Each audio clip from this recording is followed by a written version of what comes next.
अल्पसंख्यकों के अस्तित्व को मानना ही पड़ेगा। कोशिश ये होनी चाहिए कि किसी समय माइनॉरिटी और मेजॉरिटी दोनों एक समान हो। संविधान सभा द्वारा उपाय जो सुझाए गए हैं उसका स्वागत होना चाहिए। अल्पसंख्यक के जो राइट्स दिए गए हैं उसका जो विरोध करते हैं उसके लिए अम्बेडकर ने दो बातें कही और दो बातें बहुत ही ऐतिहासिक हैं। पहली बात कि यह कि अल्पसंख्यक विस्फोटक शक्ति होती है। अल्पसंख्यक विस्फोटक शक्ति होती है, उसका विस्फोट होने से पूरे राज्य पर खतरा बन सकता है। किसी आदमी को इतना मत दबाओ कि दीवार में चिपक जाए, दीवार में जब चिपकेगा तो उसके बाद टक्कर ही मारेगा, सर ही मारेगा, पीछे जाने का रास्ता ही नहीं। यूरोप का इतिहास इसी तरह की भरपूर और भयानक घटनाओं का गवाह है। दूसरी बात यह है कि भारत के माइनॉरिटी ने अपना अस्तित्व, अपना एग्जिस्टेंस बहुसंख्यकों को सौंपना स्वीकार किया है। भारत के मुसलमानों को नेता नहीं माना। उनके सारे नेता जवाहरलाल नेहरू हो, अंबेडकर हो, कोई भी हो, इंदिरा गांधी हो, वो सब हिंदू नेता रहे, चाहे लालू प्रसाद यादव हो, मुलायम सिंह यादव हो। उन्होंने हिंदुओं को अपना नेता माना।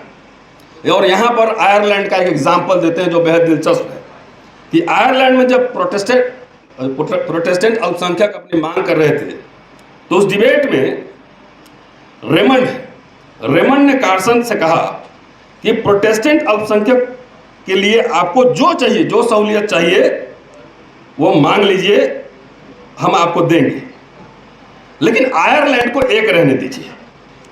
कार्सन ने जवाब दिया था कि आपके द्वारा जो सुविधाएं हमें दी जा रही है उसको चूल्हे में झोंकिए, हमें यह बिल्कुल मंजूर नहीं कि आप हम पर राज करें।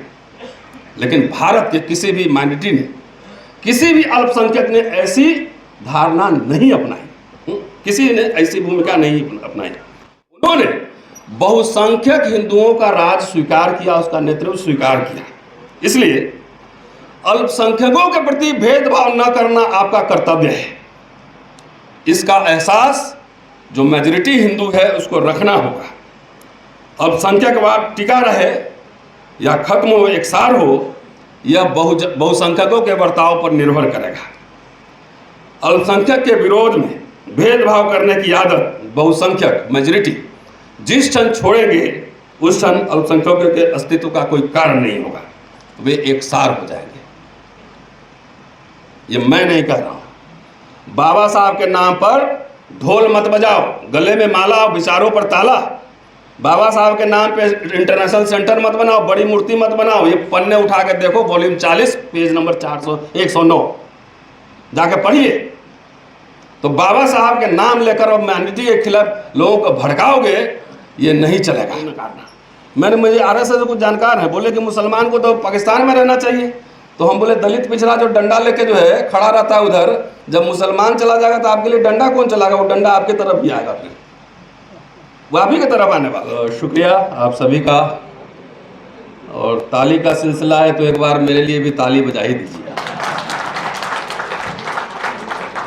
क्या आशुतोष जी, पता नहीं मुझे सुनने के बाद में ताली बजाएं कि नहीं बजाएं। बहुत बहुत शुक्रिया। और इतने शानदार पैनलिस्ट हैं, प्रोफेशनल्स हैं, लीडर्स हैं, और इतने बड़े पैनल पे आपने मुझे बुलाया बोलने के लिए। अदना सा एक एक्टिविस्ट हूँ, पढ़ाता हूँ, ये मेरे लिए गर्व की बात है। आप सभी का शुक्रिया। मेरा परिचय दिया गया कि मैं कमज़ोरों की आवाज़ हूँ, उनकी आवाज़ बुलंद करता हूँ, लेकिन आज मैं कमज़ोरों की बात नहीं करूँगा। आज मैं बात करूँगा वीकर सेक्शन की नहीं, स्ट्रॉन्गर सेक्शन की, और कोट एंड कोट इसे कहते हैं इंटेलेक्चुअल, जिस जमात में मैं भी आता हूँ। तो आज मैं इंटेलेक्चुअल कम्युनिटी की बात करूँगा, रोल ऑफ इंटेलेक्चुअल्स, क्योंकि इसका बहुत रिश्ता है जो वर्तमान में परिस्थितियाँ हैं उसमें। एक कहावत है कि if system becomes oppressive then let's make resistance fashionable. अगर व्यवस्था उत्पीड़नकारी हो जाए तो प्रतिरोध को फैशन बनाना चाहिए। ये एक स्टेटमेंट है और वो मैं कोट कर रहा हूँ, लेकिन बात करने से पहले अब चूंकि शेर व शायरी की बात हो गई तो थोड़ा मैं भी सुना दूँ। तो अकबर इलाहाबादी से शुरू करता हूँ। खींचो न कमानों को न तलवार निकालो, खींचो न कमानों को न तलवार निकालो, और जब तोप मुकाबिल हो तो अखबार निकालो। एक और सुना देता हूं, इसी में सब बात है नहीं तलवार अपने हाथ में तो क्या हुआ, है नहीं तलवार अपने हाथ में तो क्या हुआ, हम कलम से ही करेंगे सिरफिरों का सामना। अब दिनकर बहुत ही चर्चित कवि हैं, हमारे बिहार के ही, मैं बिहार का रहने वाला हूं, दिल्ली विश्वविद्यालय में पढ़ाता हूं। उनकी भी एक लाइन सुनाता हूं, उसके बाद संक्षेप में अपनी बात रख दूंगा। समर शेष है नहीं पाप का भागी केवल व्याग, समर शेष है नहीं पाप का भागी केवल व्याग, जो तटस्थ है समय लिखेगा उनके भी अपराध। इसमें थोड़ा ताली कम बजा रहे हैं, गड़बड़, मास्टर लोगों को ताली चाहिए होता है, पत्रकारों को। इसमें थोड़ा मैं चेंज कर देता हूं, जो तटस्थ है समय लिखेगा उसके भी अपराध, ये लाइन सही है। और एक लाइन और लिख देता हूं, मौजूदा रिजीम को देखते हुए, जो आरएसएस भाजपा की रिजीम है, कि जो ढुलमुल है समय लिखेगा उनके भी अपराध। तारिक साहब, तुरंत इधर और तुरंत उधर, ओवरनाइट सेकुलर ओवरनाइट कम्युनल, तो जो ढुलमुल है उसके भी अपराध इतिहास लिखेंगे। और ये गंभीरता से अपनी बात कह रहा हूं मैं। कि कॉन्स्टिट्यूएंट असेंबली में माइनॉरिटीज के बारे में उन्होंने क्या कहा था, आज कह रहे हैं कि तुष्टिकरण हो रहा है, तुष्टिकरण हो रहा है। तो क्या क्या यहाँ के माइनॉरिटीज को मिल गया, जरा ये भी तो बता देते लिस्ट। कोई जागीरदारी मिल गई, जमीन मिल गई, रिजर्वेशन मिल गया, क्या मिल गया, कि डंडे मिल रहे हैं। तो बाबा नागार्जुन, नाम आप में से सुना होगा आप लोग, कई लोगों ने, उन्होंने 5 स्तंभ बनाए थे, बताए थे, और उसमें से 5वां जो स्तंभ है वो बड़ा स्पेशल है। उसके बारे में वो लिखते हैं कि 5वीं लेकिन स्पेशल कतार होगी बुद्धिजीवियों, साहित्यकारों और इस कतार को मैं स्पेशल इसलिए मानता हूं कि बुद्धिजीवियों, साहित्यकारों और कलाकारों की ठाकुर सुहाती के बिना शासक वर्ग इतना पतित हो ही नहीं सकता था। पत्रकार, प्रोफेसर जब नेताओं की चमचागिरी में लहालोट होने लगे, तब आप समझ रहे हैं, वकील साहब, वकील लोग जब लड़ाई लड़े थे तो देश को आजाद करवा दिया था। आगे लिखते हैं, स्पष्ट है कि मेरे जैसा साहित्यकार भी इसी पंक्ति में आता है। दूसरी बात यह है कि हमारी इस कतार में जो आगे खड़े हैं उन्हें पद्म भूषण और पद्मश्री तमगों से सजा दिया गया है। तो जिनको पद्म भूषण, जिनको आजकल वाइस चांसलर बन रहे हैं, बड़े बड़े प्रोफेसर, डायरेक्टर बन रहे हैं, जरा उनका बैकग्राउंड, उनका सोशल एडिटिंग कीजिए, आपको पता लग जाएगा कि बाबा नागार्जुन। आज दिनकर साहब के बारे में मैंने पहले कहा, उनके भी एक कोट में सुना देता हूँ। दिनकर साहब बिहार के थे, बड़े कवि, साहित्यकार, लीडर भी रहे, भूमियार कम्युनिटी से, और उन्होंने लिखा है बुद्धिजीवियों की भूमिका पे। इसलिए मैंने कहा कि आज सिर्फ इंटेलेक्चुअल से बोलूंगा, आज दलित, माइनॉरिटीज, बैकवर्ड, सोशल जस्टिस पे नहीं बोलूंगा।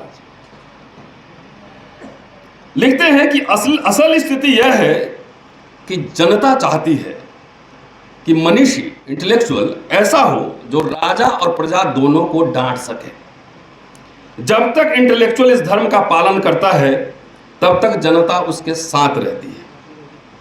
स्वराज्य के पूर्व तक मनीषियों का, इंटेलेक्चुअल्स का इस देश में बड़ा सम्मान था, क्योंकि मनीषी शासकों के खिलाफ आवाज उठाते थे। मगर अब मनीषियों का आदर बहुत कम हो गया है। जो मनीषी लेखक और कवि हैं वे कला की सेवा तो करते हैं, लेकिन समय के चलते प्रश्नों पर अपना विचार व्यक्त नहीं करते। स्पष्ट है यह सुरक्षा की राह है, और जो सुरक्षा खोजता है जनता उसकी खोज नहीं करती। हम लोग सुरक्षा की खोज में ही मारे गए। राजनीति, अफसरशाही और इंटेलेक्चुअल्स के संबंध में और जो चाटुकारिता की जो संस्कृति उभरी, जो फोर्थ पिलर कहते हैं मीडिया में, एकेडमिक्स में, आप लीगल प्रोफेशन में, उसके बारे में जो बात कह रहे हैं वो सुनिए, दिलचस्प है। आज जो स्थिति है कि जिस समाज में हम जीते हैं उसका प्रोपराइटर राजनीतिज्ञ है, पॉलिटिशियन है, मैनेजर अफसर है और मनीषी इंटेलेक्चुअल मजदूर है।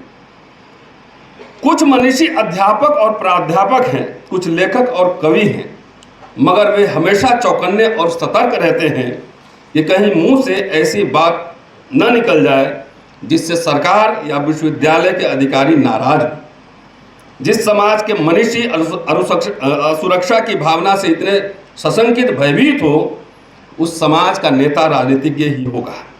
सरस्वती और लक्ष्मी में बैर है, यही सिद्धांत ठीक था। हमने इस बैर को बुझाने की कोशिश की, हमारी एक गलती हो गई। What is the role of intellectual? Even we have to criticize और समीक्षा, विश्लेषण करना है, चाहे सरकार हो, प्राइम मिनिस्टर हो, लीडर हो, कोई भी हो। और ये बात मैं क्यों कह रहा हूं कि मैं दिल्ली यूनिवर्सिटी के सबसे एलीट कॉलेज में पढ़ाता हूं, और आके विश्वविद्यालय में देखिए, एक नंबर कुंजी छाप, फर्जी परचून छाप, आर्टिकल, किताब लिख के प्रोफेसर बन रहे हैं और वाइस चांसलर बन रहे हैं। परचून छाप, अगर आप विजिलेंस इंक्वायरी करवा लीजिए, मैं गारंटी, दावा दे रहा हूं, जिम्मेदारी से कह रहा हूं। तो जब intellectual professor, vice chancellor, principal परचून छाप, किताब, आर्टिकल, कुंजी लिख के बनेंगे, तो उस इंटेलेक्चुअल से आप क्या एक्सपेक्ट करते हैं? वो तो बेचारा अब तो किसी तरीके से नौकरी बचाने में, अपना सर्टिफिकेट छुपाने में, अपना लेख छुपाने में परेशान है। अरे हम लोग लिखते हैं तो जाके गूगल कीजिए, उसमें किताबें निकल जाएंगी। काशी प्रसाद जायसवाल में मेरी 6 किताबें मिल जाएंगी वहाँ। इनके जाके बायोडाटा चेक कीजिए, कहीं गूगल पे कहीं नहीं मिलेगा। अगर उसके खिलाफ आप प्रोटेस्ट कीजिए, कोर्ट जाइए, और खास तौर से आप दलित और माइनॉरिटी कम्युनिटी के हों, और मैं ये बात इसलिए कह रहा हूं दावे के साथ कि मैं दलित समुदाय से बिलोंग करता हूं और टाल ठोक के दिल्ली विश्वविद्यालय में बोलता हूं और देश के हर मंच पर बोलता हूं। आप चले जाइए, इनको सवाल उठाइए, खाली वाइस चांसलर को और प्रिंसिपल को और प्रोफेसर्स को, और किसी फोरम पे चले आइए। जब पता लग जाएगा जॉन दयाल साहब आ गए हैं, स्वागत कर दीजिए, ताली बजा ही दीजिए। पता लग जाएगा कि ये पिटिशनर, ये जो फरियादी है, वो माइनॉरिटी है या दलित समुदाय का है, पूरी कायनात लग जाती है उस अपराधी को बचाने में। आपको न्याय नहीं मिलेगा, नहीं मिलेगा न्याय। और मैं अपने एक्सपीरियंस से कह सकता हूं, पॉइंट ऑफ रेफरेंस मैं अपने बारे में ज्यादा नहीं बोलूंगा, गड़बड़ हो जाएगा, लगेगा कि हम आप अपनी कथा सुना रहे हैं। लेकिन this is the reality and it is happening everywhere in the country. तो जब जाके IIM के प्रोफेसर को उठा के देखिए, कौन वाइस चांसलर बन रहा है? जब तक आपको सर्टिफिकेट संगम शरणम का नहीं मिलेगा, तब तक आप बन नहीं सकते हैं। दिल्ली यूनिवर्सिटी में 28वां साल पढ़ाने का मेरा अनुभव, 11 किताबें लिख के मैं एसोसिएट प्रोफेसर हूँ। अभी विकास जी आते तो पूछते थे क्या FIR होने से किसी का विदेश जाना रुक सकता है? वकील साहब हैं, मित्तल साहब बताएंगे। सिर्फ FIR होने से किसी का प्रमोशन, विदेश में लेक्चर देना, ये तमाम कोई रुक सकता है? पूरी कायनात लगी हुई है कि इसको रोक दो। लेकिन क्या मेरी गिरफ्तारी से भी मेरी आवाज़ कमज़ोर हुई कि उसके बाद जब निकल कर आया और मजबूती से और दबंगई से इनके कुशासन के खिलाफ आवाज़ उठाते हैं, लिखते हैं और बोलते हैं। और यही इंटेलेक्चुअल का काम है। इतिहास जो है कायरों का, बुज़दिलों का नहीं लिखा जाता है। इतिहास बहादुरों का, योद्धाओं का लिखा जाता है। वैसे लिखा तो जाता है माफी वीरों का भी, यह भी लिखा जाता है। लेकिन जब हमारा इतिहास 50 साल बाद लिखा जाएगा तो जरूर लिखा जाएगा कहीं फुटनोट में इतना छोटा सा कि जब आग लगी हुई थी जंगल में तो अपने औकात के हिसाब से टक्कर ले रहे थे, मुकाबला कर रहे थे। हम कोई पॉलिटिकल आदमी नहीं है, इंडिविजुअल रिसर्चर, एक्टिविस्ट है। और पता नहीं तारिक साहब ऐसे लोगों को बचाने की जिम्मेदारी अपोजिशन पार्टी, पॉलिटिकल पार्टी की है कि नहीं। जर्नलिस्ट जो लड़ रहे हैं, जो गिरफ्तारी हो रही है, जो इंटेलेक्चुअल्स लड़ रहे हैं, जो वकील लड़ रहे हैं, उनकी जिम्मेदारी है कि नहीं, ये आप लोग तय करेंगे, मैं नहीं कर सकता। हम लोग अपना काम ईमानदारी से करते रहे। अब चलते चलते मुझे लगता है कि टाइम हो गया है, बता दीजिएगा। अगर 2-3 मिनट होगा तो मैं बोल दूंगा। कॉन्स्टिट्यूएंट असेंबली में डॉक्टर अंबेडकर ने माइनॉरिटीज को जो सहूलियत दी जा रही थी उसके बारे में उनका स्टेटमेंट है। और नवंबर, परहैप्स इट वाज 4 नवंबर 1948, संविधान सुपुर्द करने से तकरीबन 1 साल पहले उन्होंने लिखा है, और बहुत ही दिलचस्प है, आप गंभीरता से सुनिएगा। कई मंच में ये कोट मैं दे चुका हूं कि माइनॉरिटीज को जो प्रावधान दिया गया है छूट का, इसके लिए ड्राफ्टिंग कमेटी जिम्मेदार नहीं है, पूरा कॉन्स्टिट्यूएंट असेंबली का ये ओपिनियन था कि माइनॉरिटीज को ये राइट्स दिया जाए। इस देश में माइनॉरिटी और मेजॉरिटी दोनों ने गलत मार्ग अपनाया है। अल्पसंख्यकों के अस्तित्व को, उसके एग्जिस्टेंस को नकारना ये मेजॉरिटी की सबसे बड़ी गलती थी कि उसको एग्जिस्ट नकारना। मुझे आरएसएस से कुछ जानकार है, बोले कि मुसलमान को तो पाकिस्तान में रहना चाहिए। तो हम बोले दलित पिछड़ा जो डंडा लेके जो है खड़ा रहता है उधर, जब मुसलमान चला जाएगा तो आपके लिए डंडा कौन चलाएगा? वो डंडा आपकी तरफ ही आएगा, फिर वो आप ही की तरफ आने वाला है। आगे लिख रहे हैं कि कहा उन्होंने कि अल्पसंख्यकों के अस्तित्व को नकारना गलती थी मेजॉरिटी की, और अल्पसंख्यकों द्वारा अपने अल्पसंख्यकवाद को सीने में चिपका के लगे रहना यह भी गलती थी, यह भी गलती है। दोनों उद्देश्य साध्य हो, उसका सोल्यूशन हो, ऐसे उपाय ढूंढना जरूरी है। इस दिशा में आगे बढ़ने की शुरुआत के तौर पर अल्पसंख्यकों के अस्तित्व को मानना ही पड़ेगा। कोशिश ये होनी चाहिए कि किसी समय मेजॉरिटी और मेजॉरिटी दोनों एक समान हो। संविधान सभा द्वारा उपाय जो सुझाए गए हैं उसका स्वागत होना चाहिए। अल्पसंख्यक के जो राइट्स दिए गए हैं उसका जो विरोध करते हैं, उसके लिए अंबेडकर ने 2 बातें कही, और 2 बातें बहुत ही ऐतिहासिक हैं। पहली बात कि यह कि अल्पसंख्यक विस्फोटक शक्ति होती है। अल्पसंख्यक विस्फोटक शक्ति होती है, उसका विस्फोट होने से पूरे राज्य का खतरा, पूरे राज्य पर खतरा बन सकता है। किसी आदमी को इतना मत दबाओ कि दीवार में चिपक जाए। दीवार में जब चिपकेगा तो उसके बाद टक्कर ही मारेगा, सर ही मारेगा, पीछे जाने का रास्ता ही नहीं। यूरोप का इतिहास इसी तरह की भरपूर और भयानक घटनाओं का गवाह है। दूसरी बात यह है कि भारत के माइनॉरिटी ने अपना अस्तित्व, अपना एग्जिस्टेंस बहुसंख्यकों को सौंपना स्वीकार किया है। भारत के मुसलमानों ने मुसलमानों को नेता नहीं माना। उनके सारे नेता जवाहरलाल नेहरू हो, अंबेडकर हो, कोई भी हो, इंदिरा गांधी हो, वो सब हिंदू नेता रहे, चाहे लालू प्रसाद यादव हो, मुलायम सिंह यादव। उन्होंने हिंदुओं को अपना नेता माना। और यहाँ पर आयरलैंड का एक एग्जाम्पल देते हैं जो बेहद दिलचस्प है कि आयरलैंड में जब प्रोटेस्टेंट अल्पसंख्यक अपनी मांग कर रहे थे तो उस डिबेट में रेमंड ने कार्सन से कहा कि प्रोटेस्टेंट अल्पसंख्यक के लिए आपको जो चाहिए, जो सहूलियत चाहिए वो मांग लीजिए, हम आपको देंगे, लेकिन आयरलैंड को एक रहने दीजिए। कार्सन ने जवाब दिया था कि आपके द्वारा जो सुविधाएं हमें दी जा रही है उसको चूल्हे में झोंकिए, चूल्हे में झोंकिए। हमें यह बिल्कुल मंजूर नहीं कि आप हम पर राज करें।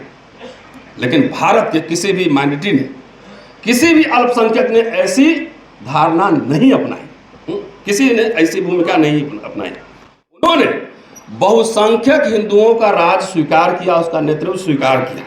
इसलिए अल्पसंख्यकों के प्रति भेदभाव न करना आपका कर्तव्य है। इसका एहसास जो मेजॉरिटी हिंदू है उसको रखना होगा। अल्पसंख्यकवाद टिका रहे या खत्म हो, एकसार हो, यह बहुसंख्यकों के बर्ताव पर निर्भर करेगा। अल्पसंख्यक के विरोध में भेदभाव करने की आदत बहुसंख्यक, मेजॉरिटी जिस क्षण छोड़ेंगे उस क्षण अल्पसंख्यकों के अस्तित्व का कोई कारण नहीं होगा, वे एकसार हो जाएंगे। ये मैं नहीं कह रहा हूं। बाबा साहब के नाम पर ढोल मत बजाओ, गले में माला, विचारों पर ताला। बाबा साहब के नाम पे इंटरनेशनल सेंटर मत बनाओ, बड़ी मूर्ति मत बनाओ। ये पन्ने उठा के देखो, वॉल्यूम 40, पेज नंबर 109। जाके पढ़िए। तो बाबा साहब के नाम लेकर और माइनॉरिटी के खिलाफ लोगों को भड़काओगे, ये नहीं चलेगा। भले ही हमारी संख्या प्रतिरोध करने वाले की संख्या कम हो, जारी रहेगा। मुझे लगता है कि मैंने काफी कुछ कह लिया, लेकिन एक आध बात और कह दूं, अगर इजाजत हो तारिक साहब।